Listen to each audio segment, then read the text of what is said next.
Hello friends, आज मैं आपके साथ करूंगा मैक्रो इकोनॉमिक्स का एक टॉपिक जिसका नाम है कि मैक्रो इकोनॉमिक्स होता क्या है। What is the meaning and definition of macro economics. तो चलिए शुरू करते हैं। The word macro is drive from the Greek word macros which means large. जो मैक्रो इकोनॉमिक्स में जो वर्ड है मैक्रो, ये ड्राइव किया गया है ग्रीक वर्ड से जो कि है मैक्रोस, और उस मैक्रोस का मतलब होता है large. Thus, macroeconomics means economics of large dimension referring to the economy as a whole. तो मैक्रो इकोनॉमिक्स किससे डील करती है? पूरी की पूरी लार्ज डायमेंशन से, मतलब पूरी की पूरी इकोनॉमी की स्टडी करती है। In simple words we can say that macro economics deals with the study of whole economy. तो अगर हमें किसी को सिंपल वर्ड्स में समझाना है कि मैक्रो इकोनॉमिक्स किस चीज़ से डील करती है, तो वो पूरी की पूरी इकोनॉमी से डील करती है। ठीक है, अब इसकी डेफिनेशन शेपिरो, जो कि बहुत मशहूर इकोनॉमिस्ट हुए हैं, वो क्या कहते हैं? अकॉर्डिंग टू शेपिरो, इनकी बुक्स भी हैं, macro economics deals with the functioning of economy as a whole. तो ये कहते हैं कि मैक्रो इकोनॉमिक्स पूरी की पूरी इकोनॉमी की फंक्शनिंग से डील करते हैं। ठीक है, आई होप ये वीडियो आपको पसंद आई होगी। अगर हेलो फ्रेंड्स, आज मैं आपके साथ डिस्कस करूंगा मैक्रो इकोनॉमिक्स का स्कोप क्या होता है। तो बहुत इंपॉर्टेंट टॉपिक है, आप अच्छे से करिए इसे। ठीक है, तो स्कोप ऑफ मैक्रो इकोनॉमिक्स का मतलब है कि इसका दायरा क्या है, इसमें क्या क्या चीज़ें आ जाती हैं, हम क्या क्या चीज़ें इसमें स्टडी करते हैं। ठीक है, अब फर्स्ट पॉइंट आ जाता है थ्योरी ऑफ नेशनल इनकम। तो सबसे इंपॉर्टेंट चीज़ जो हम मैक्रो इकोनॉमिक्स में डिस्कस करते हैं और स्टडी करते हैं वो है नेशनल इनकम। इसमें मैंने लिखा है macro economics studies the concept of national income, it's different elements, methods of measurement and social accounting. तो हम मैक्रो इकोनॉमिक्स के अंदर नेशनल इनकम कैसे मेजर की जाती है, इसके कंपोनेंट्स क्या हैं, इसके एलिमेंट्स क्या हैं, कौन कौन से मेथड हैं, कौन कौन सी चीज़ें ऐड करनी है नहीं करनी, इससे नेशनल इनकम निकालने से जीडीपी क्या निकलती है, या फिर जीडीपी निकालने से वेलफेयर के साथ क्या रिलेशन है, नेशनल इनकम को एनएनपी एट एफसी कहते हैं या क्या कुछ और कहते हैं, ये सारा कुछ डिस्कस करते हैं। वो मैंने अलग से नेशनल इनकम के कॉन्सेप्ट में आपको डिस्कस किया हुआ है। ठीक है, नेक्स्ट आ जाता है थ्योरी ऑफ एम्प्लॉयमेंट। तो थ्योरी ऑफ एम्प्लॉयमेंट किस चीज़ से रिलेटेड है? Macro economics also studies the problems relating to the employment and unemployment. तो थ्योरी ऑफ एम्प्लॉयमेंट हमें बताती है फुल एम्प्लॉयमेंट कब होता है, अंडर एम्प्लॉयमेंट कब होता है, ओवर फुल एम्प्लॉयमेंट कब होता है। तो मैक्रो इकोनॉमिक्स की स्टडी करके ही हमें ये सारी चीज़ों का पता लगता है। It studies different factors determining the level of employment. Macro economics में डिफरेंट फैक्टर्स की स्टडी की जाती है जो एम्प्लॉयमेंट के लेवल को डिटर्मिन करते हैं, असर डालते हैं। दैट इज इफेक्टिव डिमांड या aggregate demand, aggregate supply, aggregate consumption, aggregate investment, aggregate savings etcetera. तो इतने सारे फैक्टर्स हैं जो हमारे लेवल ऑफ एम्प्लॉयमेंट को असर डालते हैं, किसी भी कंट्री के लेवल ऑफ एम्प्लॉयमेंट को असर डालते हैं। उन सारे फैक्टर्स की स्टडी मैक्रो इकोनॉमिक्स में की जाती है। थर्ड पॉइंट आ जाता है थ्योरी ऑफ मनी। इसके अंदर मैक्रो इकोनॉमिक्स क्या डिस्कस करता है? Changes in demand and supply of money have considerable bearing on the level of employment. जो मनी की डिमांड है और मनी की सप्लाई है, इससे भी इकोनॉमी में बड़े चेंजेस आते हैं। ठीक है, मनी की क्वांटिटी डिमांडेड एंड मनी की क्वांटिटी सप्लाइड, इससे बहुत फर्क पड़ता है, और ये भी हमारे मैक्रो इकोनॉमिक्स में कितनी एम्प्लॉयमेंट एंड आउटपुट होगी इसको डिटर्मिन करती है। Macro economics studies the functioning of money and theories related to it. Macro economics हमें बताते हैं कि मनी के फंक्शंस क्या हैं, जो मैंने मनी के पूरे चैप्टर में डिस्कस किए हुए हैं, इसी प्लेलिस्ट में पढ़िए। तो मनी के क्या क्या फंक्शंस हैं, इसकी थ्योरीज ऑफ मनी क्या है, जैसे ट्रांजैक्शन अप्रोच है, कैश बैलेंस अप्रोच है, और क्वांटिटी थ्योरीज ऑफ मनी है, फ्रीडमैन की theory of money, demand for money है। डिफरेंट थ्योरीज डिस्कस करते हैं हम मैक्रो इकोनॉमिक्स के अंडर। Banking system and other financial institutions are also studied. Money के रिलेटेड जितने भी इंस्टीट्यूशंस हैं उन सब की स्टडी की जाती है। नेक्स्ट आ जाता है theory of general price level. इसके अंदर determination of changes in the general price level are core issues in macroeconomics. Macroeconomics में मेन कोर इशू क्या है, मेन मुद्दा क्या है? मेन मुद्दा ये है कि प्राइजेस कैसे चेंज हो रहे हैं, प्राइजेस अप्स एंड डाउन्स कैसे आते हैं मार्केट में बूम रिसेशन वगैरह कैसे आता है। ठीक है, problems concerning the inflation and deflation are the principal issue involved in this context. Simple words में जितने भी प्राइस लेवल के इशू हैं, लाइक इन्फ्लेशन जिसे कहते हैं प्राइस का बढ़ना, डिफ्लेशन जिसे कहते हैं प्राइसेस का गिरना, इन्फ्लेशन किस टाइम होती है, उसके वजह क्या क्या है, उसके कॉजेज़ क्या हैं, और डिफ्लेशन के क्या क्या कॉजेज़ हैं और इफेक्ट्स क्या हैं, और गवर्नमेंट की क्या क्या पॉलिसीज होनी चाहिए, वो सारी मैक्रो इकोनॉमिक्स में हम पढ़ते हैं। तो फिफ्थ आ जाता है इकोनॉमिक ग्रोथ एंड डेवलपमेंट। तो हमारा कंट्री या हमारी इकॉनमी कैसे ग्रो करेगी और कैसे डेवलप करेगी, ग्रोथ एंड डेवलपमेंट में फ़र्क है थोड़ा बहुत। वो जब मैं डेवलपमेंट इकोनॉमिक्स के प्लेलिस्ट बनाऊंगा तो उसमें बताऊंगा कि ग्रोथ क्वांटिटेटिव होती है, डेवलपमेंट क्वांटिटी प्लस क्वालिटी, मतलब स्टैंडर्ड ऑफ लिविंग और पॉवर्टी वगैरह कम होनी चाहिए, स्टैंडर्ड ऑफ लिविंग बढ़ना चाहिए, अनएम्प्लॉयमेंट कम होनी चाहिए, वो डेवलपमेंट के साइन है। ठीक है, तो study of problems relating to economic growth और increase in per capita real income forms part of macro economics. तो मैक्रो इकोनॉमिक्स का ये भी एक पार्ट है कि हम इकोनॉमिक ग्रोथ की स्टडी करें या वो फैक्टर्स की स्टडी करें जिससे नेशनल पर कैपिटा रियल जीडीपी या पर कैपिटा रियल इनकम हमारी बढ़ सके। पर कैपिटा होता है पर बंदे की इनकम, पर कैपिटा इनकम, ठीक है। Specially it studies the growth problem of under develop economies. तो बेसिकली जितनी भी अंडर डेवलप इकॉनमीज हैं उनमें ग्रोथ में क्या क्या प्रॉब्लम है, कौन कौन से फैक्टर्स रिस्पॉन्सिबल हैं और क्या क्या होना चाहिए ताकि वो ग्रोथ एंड डेवलपमेंट हो उनकी स्टडी करते हैं हम मैक्रो इकोनॉमिक्स में। नेक्स्ट आ जाता है बिजनेस साइकिल। बिजनेस साइकिल को ट्रेड साइकिल भी कहा जाता है। तो इसके अंदर क्या होता है, economic activity always show ups and downs, it never shows a steady pattern of change in all time to come. तो बेसिकली आपको पता है इकोनॉमी में अप्स एंड डाउन्स तो आते रहते हैं, ऐसा थोड़ी ना कि इकोनॉमी स्टेबल ही चलती रहेगी। तो इन अप्स एंड डाउन्स की स्टडी करना, इसके ऊपर भी कई थ्योरीज हैं, ठीक है। This cyclical movement of economy better known as business cycle or trade cycle is major economic issue and an important area of macroeconomic study। तो ये जो मार्केट में अप्स एंड डाउन्स आती रहती हैं लगातार, ये भी मैक्रो इकोनॉमिक्स की एक इंपॉर्टेंट स्टडी का पार्ट है कि कैसे बूम पीरियड आता है, कैसे रिसेशन आता है, हम कैसे अपनी इकॉनमी को स्टेबलाइज करें, ना ही बूम पे रखें ना ही रिसेशन डिप्रेशन में रखें, बीच बिचाले स्टेबलाइज करने के लिए कुछ ना कुछ करते रहें। इन सारी चीज़ों से मैक्रो इकोनॉमिक्स डील करता है। नेक्स्ट आ जाता है थ्योरी ऑफ इंटरनेशनल ट्रेड। इसके अंदर हम डिस्कस करते हैं कि macro economic studies trades among या trade between different countries, theory of international trade, tariff protection etcetera are the subject of great significance in macro economics.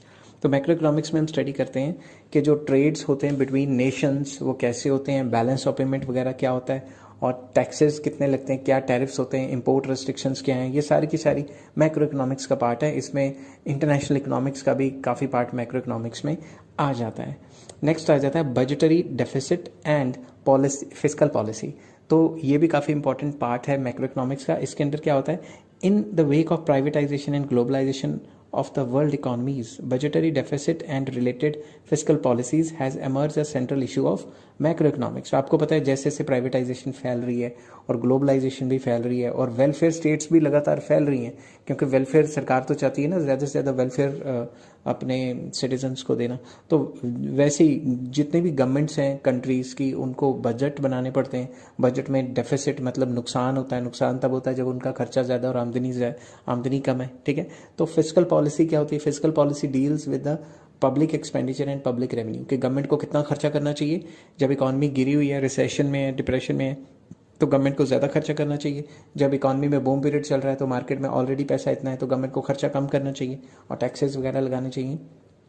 तो क्या क्या करना चाहिए, क्या क्या नहीं करना चाहिए, वो सारा का सारा हम इस पार्ट में हम पढ़ते हैं बजट के चैप्टर में, ठीक है। नेक्स्ट आ जाता है interest rate and monetary policy. तो interest rate and monetary policy भी बहुत इंपॉर्टेंट पार्ट है मैक्रो इकोनॉमिक्स का। Monetary policy involves monetary measures by the government in terms of changing rate of interest या interest rate with a view to stimulate the economic growth and stability। पूरी की पूरी world economies में कोई भी country ले लो, government क्या करती है, इंटरेस्ट रेट को कंट्रोल करके इकोनॉमिक एक्टिविटी को कंट्रोल करने की कोशिश करती है। फॉर एग्जांपल गवर्नमेंट चाहती है कि मार्केट में ज़्यादा इन्वेस्टमेंट हो तो इंटरेस्ट रेट को गिरा दिया जाता है ताकि बड़े बड़े बिजनेसमैन या कोई भी बिजनेसमैन लोन्स वगैरह लें सस्ते रेटों पे। सस्ते रेटों पे लोन्स लेंगे तो क्या होगा, इन्वेस्टमेंट्स बढ़ेगी। और अगर गवर्नमेंट चाहती है कि मार्केट में बहुत ज़्यादा पैसा आ गया, अब ज़्यादा पैसा आता है तो महंगाई हो जाती है, इन्फ्लेशन हो जाती है, उस पैसे को कम करने के लिए गवर्नमेंट रेट ऑफ इंटरेस्ट बढ़ा देती है और रेट ऑफ इंटरेस्ट बढ़ जाता है तो लोग लोन्स नहीं लेते और उसकी वजह से मार्केट में इन्वेस्टमेंट्स गिर जाती हैं, ठीक है। It is also an important area of the study of macro economics. ये भी मैक्रो इकोनॉमिक्स का बहुत इंपॉर्टेंट पार्ट है कि इंटरेस्ट रेट को थ्रू मॉनेटरी पॉलिसी या थ्रू सेंट्रल बैंक्स गवर्नमेंट कैसे कंट्रोल करती है, ठीक है। हेलो फ्रेंड्स, आज हम करेंगे micro economics and macro economics क्या होता है, ये ब्रांच ऑफ इकोनॉमिक्स कौन कौन सी हैं, इसको थोड़ा डिटेल में डिस्कस करेंगे। तो सबसे पहले माइक्रो इकोनॉमिक्स की हेडिंग बनाते हैं। तो माइक्रो इकोनॉमिक्स में the word micro is drive from the Greek word micros which mean small. ये जो माइक्रो इकोनॉमिक्स में जो वर्ड माइक्रो है ये कहाँ से ड्राइव किया गया है, ग्रीक वर्ड जो माइक्रोस होता है। तो माइक्रोस का मतलब क्या होता है, small. Hence micro economics studies या study the behaviour of individual consumer और प्रोड्यूसर। तो इसी वजह से जो माइक्रो इकोनॉमिक्स है ये सिर्फ एक इंडिविजुअल की स्टडी करती है। वो एक इंडिविजुअल एक कंज्यूमर भी हो सकता है, एक प्रोड्यूसर भी हो सकता है, ठीक है। तो माइक्रो इकोनॉमिक्स में हम सिर्फ इंडिविजुअल की स्टडी करते हैं। नेक्स्ट आ जाता है मैक्रो इकोनॉमिक्स। इसमें क्या है, the word macro is drive from the Greek word macros which means large. तो ये ग्रीक वर्ड से ड्राइव किया गया है। मैक्रोस, मैक्रोस का मतलब क्या होता है, लार्ज। तो मैक्रो इकोनॉमिक्स पूरी की पूरी इकोनॉमिक्स की स्टडी करती है, मतलब पूरी की पूरी इकोनॉमी की स्टडी करती है एज अ होल। सारी इकोनॉमी में सारे कंज्यूमर, सारे प्रोड्यूसर, सब कुछ आ गया। Thus macro economics deals with the study of whole economy. ये पूरी इकोनॉमी की स्टडी करती है और वो माइक्रो सिर्फ इंडिविजुअल का। अब difference between micro and macro, इनमें अगर निकालना हो तो क्या है, बहुत आसान है। It deals with the study of individual. Individual एक कंज्यूमर भी हो सकता है और इंडिविजुअल एक प्रोड्यूसर भी हो सकता है। On the other hand macro economics में क्या है, it deals with the study of economy as a whole, पूरी इकोनॉमी की स्टडी करना या होल इकोनॉमी की स्टडी करना। Second point, it deals with price and output determination. याद रखना दोस्तों, पूरी की पूरी माइक्रो इकोनॉमिक्स में या प्राइस या आउटपुट को डिटर्मिन करते करते ही टाइम निकल जाता है। चाहे आप एमए लेवल पे पढ़ो, चाहे आप मास्टर्स लेवल, चाहे पीएचडी करो, माइक्रो इकोनॉमिक्स या तो प्राइस को पता लगा रही होती है या आउटपुट क्वांटिटी को पता लगा रही होती है, और इसमें कोई काम नहीं है। तो मैक्रो इकोनॉमिक्स किस चीज़ की स्टडी है, डिटर्मिनेशन ऑफ एग्रीगेट आउटपुट, कि पूरे कंट्री ने कितना माल बनाया, पूरे कंट्री में प्राइस लेवल क्या है। तो वो चीज़ों की स्टडी करना जो पूरे कंट्री लेवल पे अप्लाई होती है। ठीक है, तो नेक्स्ट पेज पे चलते हैं और थर्ड पॉइंट डिस्कस करते हैं। Main tools are demand and supply. इसके जो मेन टूल्स हैं वो क्या है, demand and supply. Demand for goods, supply of goods. उसके जो मेन टूल्स हैं वो है aggregate demand and aggregate supply. तो aggregate demand and aggregate supply उसके मेन टूल्स आ जाते हैं। Fourth point, limited degree of aggregation. जो डिग्री ऑफ एग्रीगेशन है इसमें लिमिटेड है। माइक्रो में लिमिटेड डिग्री का मतलब है एक ही इंडिविजुअल होता है, टोटल नहीं करते हम किसी चीज का, टोटल ऑफ इंडिविजुअल्स नहीं होता, तो एग्रीगेट तो होता ही नहीं, लिमिटेड डिग्री है। ऑन द अदर हैंड जो मैक्रो इकोनॉमिक्स है वो एग्रीगेशन की डिग्री ज्यादा होती है उसमें, क्योंकि उसमें एक से ज्यादा और कई हजार भी हो सकते हैं, लाख करोड़ भी हो सकते हैं। उसके बाद आ जाता है जो इसका एक और पॉइंट है, कई बुक्स में लिखा है कई बुक्स में नहीं लिखा, वो मैं डिस्कस कर लेता हूँ कि भाई जो माइक्रो इकोनॉमिक्स है, जब भी हम ये पढ़ते हैं तो वी एज्यूम कि मैक्रो इकोनॉमिक वेरिएबल्स कांस्टेंट रहेंगे। तो whenever we study micro we assume कि मैक्रो इकोनॉमिक वेरिएबल कांस्टेंट रहेंगे, and whenever we study macro economics we assume that micro economic variables will be constant. I hope ये सारी चीजें आपको समझ आ गई होंगी। हेलो फ्रेंड्स, आज मैं आपके साथ डिस्कस करूंगा मैक्रो इकोनॉमिक्स का एक और टॉपिक जिसका नाम है इंपॉर्टेंस ऑफ मैक्रो इकोनॉमिक्स। तो मैक्रो इकोनॉमिक्स की क्या इंपॉर्टेंस है, चलिए शुरू करते हैं। सबसे पहला पॉइंट आ जाता है helpful in understanding the functioning of an economy. अगर आपने किसी भी इकोनॉमी की फंक्शनिंग को समझना है, अंडरस्टैंड करना है कि इकोनॉमी काम कैसे करती है, तो आपको मैक्रो इकोनॉमिक्स पढ़नी बहुत ज़रूरी है। मैक्रो इकोनॉमिक्स के बगैर आपको ऑलमोस्ट इम्पॉसिबल है कि किसी भी इकोनॉमी की फंक्शनिंग या काम के बारे में पता लग सके। तो इसके अंदर मैंने लिखा हुआ है modern economy has become a very complex affair. जो मॉडर्न इकोनॉमीज़ हैं वो काफ़ी मुश्किल है, आसान नहीं है, एक आम इंसान को समझ नहीं आ पाती। Several economic factors which are interdependent operate in the economy. तो इकोनॉमी में कई फैक्टर्स हैं जो एक दूसरे पे इंटरडिपेंडेंट हैं। जैसे मैं पढ़ाता हूँ तो बच्चे मेरे पास आएंगे, मुझे फीस देंगे और फिर मैं तभी अपना घर का खर्चा चला पाऊंगा। अब अगर मेरे पास जो पैसे आते हैं मैं दुकान पे खर्चता हूँ तो दुकानदार का आमदनी हो जाती है, दुकानदार आगे खर्चता है तो आगे जो जिनके ऊपर खर्चा करेगा, तो ऐसे पैसा इकोनॉमी में घूमता रहता है। तो इंटरडिपेंडेंस है, ये इंटरडिपेंडेंस को समझने के लिए मैक्रो इकोनॉमिक्स पढ़नी बहुत ज़रूरी है। To have an understanding of its organization and functioning one cannot depend on individual units alone। तो अगर हमने ये सारा का सारा circular flow, real flow, money flow, ये सारी चीज़ें समझनी है तो हम इंडिविजुअल यूनिट मतलब माइक्रो इकोनॉमिक्स पे फोकस नहीं कर सकते। ये तो एक से ज़्यादा की स्टडी होगी ना, तो इसलिए हमें मैक्रो इकोनॉमिक्स पढ़नी ज़रूरी हो जाती है। Study of economy as a whole therefore becomes very essential. तो पूरी इकोनॉमी का साइमल्टेनियस स्टडी करना बहुत ज़रूरी हो जाता है, क्योंकि पूरी इकोनॉमी की फंक्शनिंग हम इंडिविजुअल यूनिट को पढ़ के नहीं निकाल सकते। नेक्स्ट आ जाता है study of national income. National income की स्टडी इसमें आ जाती है।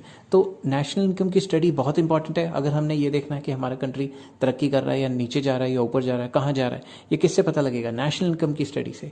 इन modern time study of national income enables us to know about the economic condition of different countries of the world. हमें कैसे पता लगेगा कि किसी कंट्री की इकोनॉमिक कंडीशन अच्छी है बुरी है? नेशनल इनकम से ही पता लगेगा ना। तो नेशनल इनकम की स्टडी करना और इसके मेथड्स बताना, ये कहाँ होता है? मैक्रो इकोनॉमिक्स में।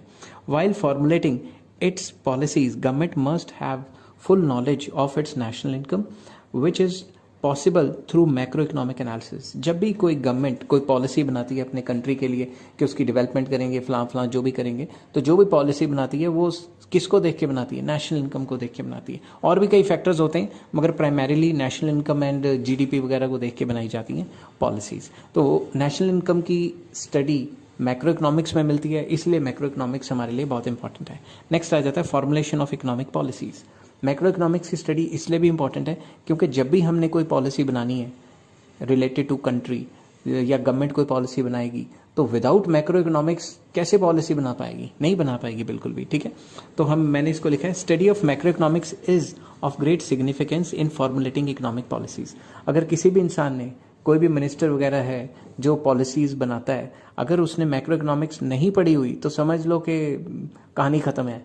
जब उसने खुद ही नहीं पढ़ी हुई तो पॉलिसियां क्या बनाएंगे, ठीक है ना। Almost all modern governments take resort to aggregate data pertaining to economic factors, that is national income, aggregate employment, aggregate investment, general price level etc. in formulating economic policies। तो सारी की सारी जो मॉडर्न गवर्नमेंट्स हैं वो जब भी economic policies बना रही होती हैं तो इकोनॉमिक फैक्टर्स जो कि हैं aggregate demand, aggregate supply, overall general price क्या चल रहा है इकोनॉमी में, एम्प्लॉयमेंट लेवल क्या है, इन सारों की स्टडी करती है पॉलिसीज बनाते हुए।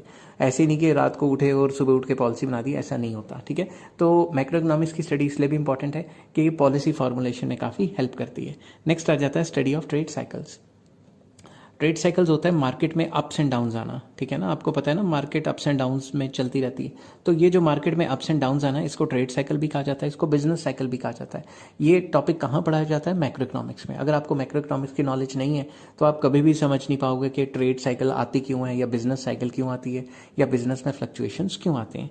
तो इसको मैंने लिखा हुआ है ट्रेड साइकिल्स और बिजनेस साइकिल और economic fluctuation is an economic problem of great importance. ये जो ट्रेड साइकिल है, बिजनेस साइकिल है या इकोनॉमिक फ्लक्चुएशंस है, ये इकोनॉमिक प्रॉब्लम के अंदर काफ़ी इंपॉर्टेंट रोल प्ले करती हैं। In a capitalist economy rapid changes takes place. जो भी कैपिटलिस्ट इकोनॉमी होती है, क्योंकि वो सारी की सारी डिमांड सप्लाई पे बेस्ड होती है, तो उसमें काफ़ी ज़्यादा चेंजेस आ रहे होते हैं। These changes have an adverse effect on the economy. इन उल्टे पुल्टे चेंजेस का इकोनॉमी पे बहुत बुरा असर पड़ता है। उल्टे पुल्टे चेंजेस क्यों कह रहा हूँ? बहुत ज़्यादा इकोनॉमी का भागना या बहुत ज़्यादा गिरना, समझिए बात। स्टेबिलिटी अच्छी मानी जाती है, बहुत ज़्यादा बढ़ना भी बुरा माना जाता है और बहुत ज़्यादा गिरना भी, ठीक है। It is very essential to check them. तो इन सारे अप्स एंड डाउन्स जो मूव आते हैं, वाइल्ड मूव्स, इनको चेक करना बहुत ज़रूरी है। दीज इकोनॉमिक फ्लक्चुएशंस और changes depends upon aggregate factors, that is aggregate saving, aggregate output, aggregate demand, aggregate supply etcetera. तो ये सारे के सारे जो भी वाइल्ड फ्लक्चुएशंस हैं, अप्स एंड डाउन्स हैं जो बिजनेस में आ रहे हैं, ये किस पे डिपेंड करते हैं? इकोनॉमिक मैक्रो इकोनॉमिक फैक्टर्स पे, like aggregate demand, aggregate supply, saving, investment, output, employment, इन चीज़ों पे डिपेंड करते हैं। तो study of macro economics becomes imperative to know the causes responsible for trade cycles and measures necessary to check them। तो macro economics की study करके हमें पता लग जाता है कि ये जो ट्रेड साइकिल्स हैं इनका जो है क्या दिशा रहेगी, इनकी क्या क्या अप्रोचेज रहेंगी, और ये किस किस तरीके से हम इसको करेक्ट कर सकते हैं, गवर्नमेंट की क्या पॉलिसीज होनी चाहिए इनको चेक करने के लिए। नेक्स्ट आ जाता है changes in the general price level. Market में जो लगातार प्राइसेस के अप्स एंड डाउन्स आते जा रहे हैं, हमें कैसे पता लगेगा ओवरऑल महंगाई हो रही है या ओवरऑल गिर रहा है? मैक्रो इकोनॉमिक्स की स्टडी करके हमें और अच्छे तरीके से पता लग सकता है। Several changes occur in the general value of money और general price level. General price level या जो वैल्यू ऑफ मनी है उसमें काफ़ी उतार चढ़ाव आता रहता है। Fall in the value of money और rise in the price level is called inflation. Inflation क्या होता है? महंगाई का होना, ठीक है। अब अगर महंगा सामान हो गया, महंगाई होगी, तो ओवरऑल इकोनॉमी में जब सारे के सारे प्राइसेस बढ़ते हैं, जिसे हम महंगाई कहते हैं, over the period of time अगर प्राइस बढ़ते हैं उसे इन्फ्लेशन कहा जाता है। तो इन्फ्लेशन होना मतलब महंगाई होना या पैसे की वैल्यू गिरना एक ही बात है। दूसरी तरफ fall in the price level जो है, अगर प्राइसेस गिरते हैं तो उसे डिफ्लेशन कहते हैं, ठीक है। In order to control the value of money को कंट्रोल करने के लिए economist have drawn upon the study of macro economics. तो मनी की वैल्यू को गिरने से बचाने के लिए या फिर इन्फ्लेशन रेट को कंट्रोल करने के लिए गवर्नमेंट या जो भी कंसर्न्ड अथॉरिटीज़ हैं वो मैक्रो इकोनॉमिक पॉलिसीज़ का सहारा लेते हैं। नेक्स्ट आ जाता है economic growth. The problem of increasing the rate of economic development has assumed great significance in under develop countries. Under develop countries का मेन मकसद क्या है कि उनकी कंट्रियां पहले से ज़्यादा ग्रोथ रेट शो करें, पहले से ज़्यादा स्पीड से तरक्की करें। Macro economic analysis has made it possible to know the factors accounting for economic growth and policies to be pursued to achieve the same. तो मैक्रो इकोनॉमिक्स एनालिसिस जो है वो हमें दिखाता है, रास्ते दिखाता है कि अगर हम ये फलां पॉलिसीज़ लगाएं, इस तरीके से काम करें, तो किसी भी कंट्री में जो ग्रोथ रेट है वो पहले से बेटर हो जाएगी। तो पॉलिसीज़ भी बताता है कि कौन कौन सी पॉलिसीज़ को फॉलो करना चाहिए जिससे पहले से बेटरमेंट हो। मतलब पहले से ग्रोथ रेट बढ़े। नेक्स्ट आ जाता है helpful in the study of micro economics. अगर हमने माइक्रो इकोनॉमिक्स को अच्छी तरह से समझना है उसके लिए भी हमें मैक्रो इकोनॉमिक्स की बहुत ज़रूरत पड़ती है। Study of macro economics has great role in constructing the theories and principles of micro economics.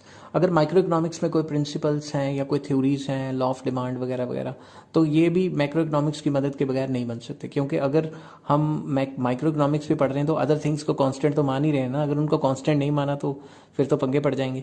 तो अगर मैक्रो इकोनॉमिक्स हमारे पास है तभी हम माइक्रो इकोनॉमिक्स की थ्योरीज को ईजिली कंस्ट्रक्ट कर सकते हैं। ऐसा नहीं है कि बिल्कुल भी नहीं कर सकते हैं। आइसोलेशन में माइक्रो इकोनॉमिक थ्योरीज बहुत हुई हैं, मगर अच्छी माइक्रो इकोनॉमिक थ्योरीज वही मानी जाती हैं जो मैक्रो इकोनॉमिक्स से ड्राइव करके निकलती हैं। नेक्स्ट आ जाता है estimation of material welfare. Promotion of physical welfare of the people is the goal of every economy.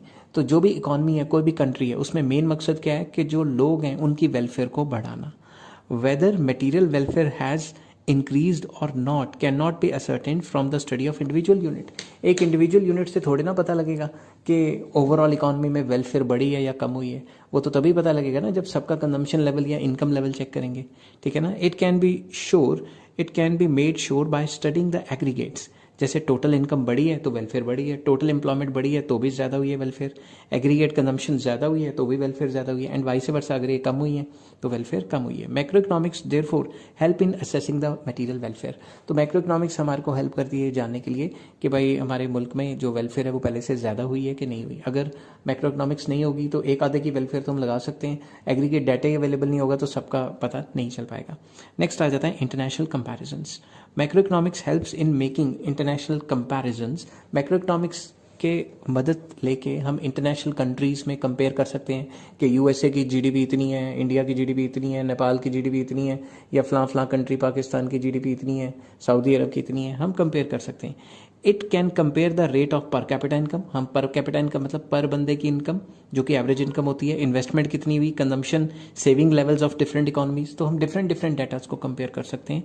Determination of exchange rates of different currencies is possible through macro economic analysis alone. तो जब भी हम एक country का दूसरे country से exchange rate तय कर रहे होते हैं, पता लगा रहे होते हैं, तो हमें मैक्रो इकोनॉमिक्स के थ्रू ही ये डाटा को एनालाइज किया जाता है और डिमांड सप्लाई को पढ़ा जाता है। तो इसी के थ्रू जो है एक्सचेंज रेट्स भी तय किए जाते हैं। तो जो फॉरेन एक्सचेंज डिटर्मिनेशन या एक्सचेंज रेट का चैप्टर है वो भी आप मैक्रो इकोनॉमिक्स में ही पढ़ते हो। नेक्स्ट आ जाता है इकोनॉमिक प्लानिंग।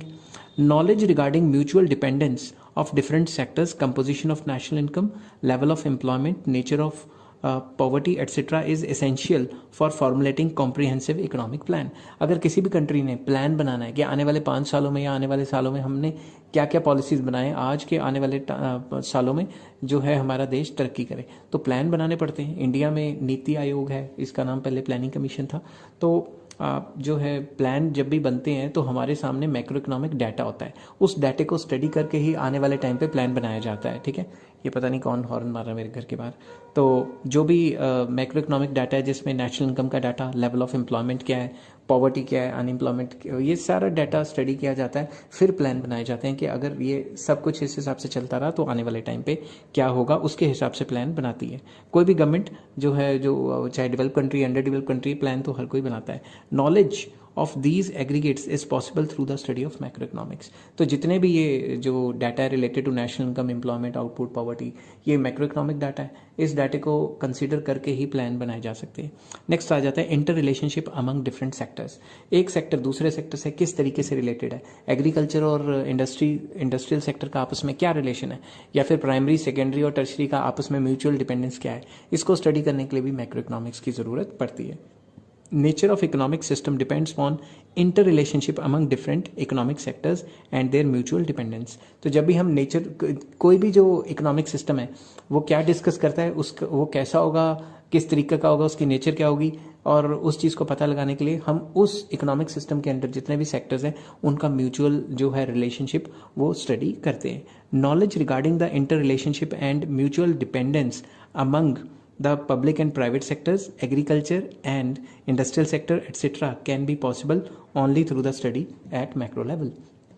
तो अगर हमने डिफरेंट सेक्टर्स की inter relation and inter dependence study करनी है, लाइक पब्लिक सेक्टर और प्राइवेट सेक्टर में क्या रिलेशन है, क्या म्यूचुअल डिपेंडेंस है एक दूसरे की, और एग्रीकल्चर एंड इंडस्ट्रियल सेक्टर में क्या डिपेंडेंस है एक दूसरे के ऊपर, तो ये सारी स्टडी करने के लिए हमें मैक्रो इकोनॉमिक डाटा चाहिए होता है।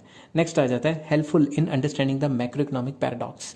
जितने भी मैक्रो इकोनॉमिक्स में पैराडॉक्स हैं उनको समझने के लिए भी हमें क्या कहते हैं, मैक्रो इकोनॉमिक्स की मदद चाहिए होती है। For example, macro economic paradoxes refers to those concepts which hold good for an individual but when they applied to all the economy to all the people their validity becomes doubtful, that is savings, farming etcetera. मैं आपको बताता हूँ macro economic paradox क्या होते हैं। Macro economic paradox कहता है कि भाई को वो सारी चीज़ें जो एक इंडिविजुअल पे अप्लाई तो कर दोगे तो वो तो उसके लिए सही है, मगर अगर वो चीज़ जो इंडिविजुअल के लिए अच्छी मानी जाती है, अगर वो सारी की सारी इकोनॉमी पे हमने अप्लाई कर दी तो वो अच्छी नहीं रहेगी। फॉर एग्जाम्पल, एक इंसान सेविंग करेगा तो बहुत अच्छा है उसके फ्यूचर के लिए, मगर अगर सारे के सारे सेविंग करने बैठ गए तो दुकानों पे पड़ा हुआ सामान तो बिकेगा ही नहीं, तो वो ओवरऑल इकोनॉमी को तो डाउन लेके जाएगा ना। तो इसीलिए मैक्रो इकोनॉमिक पैराडॉक्स हमें बताता है कि कुछ चीज़ें ऐसी भी हैं जो इंडिविजुअल के लिए तो सही है मगर ओवरऑल मैक्रो के लिए सही नहीं है। Example, farming. एक आधा किसान अगर एक पर्टिकुलर क्रॉप लगा ले तो बहुत अच्छा है, मगर अगर सब ने वो क्रॉप लगा ली तो मार्केट में तो प्लेंटी हो जाएगी, बहुत ज़्यादा हो जाएगी वो क्रॉप, और अगले साल उस क्रॉप का रेट गिर जाएगा। समझ की बात। आई होप ये वीडियो आपको पसंद आई होगी। अगर पसंद आई है तो please like, share and subscribe. Next video मैं किसी और चैप्टर पे लेके आऊँगा। Till then take care, have a nice day.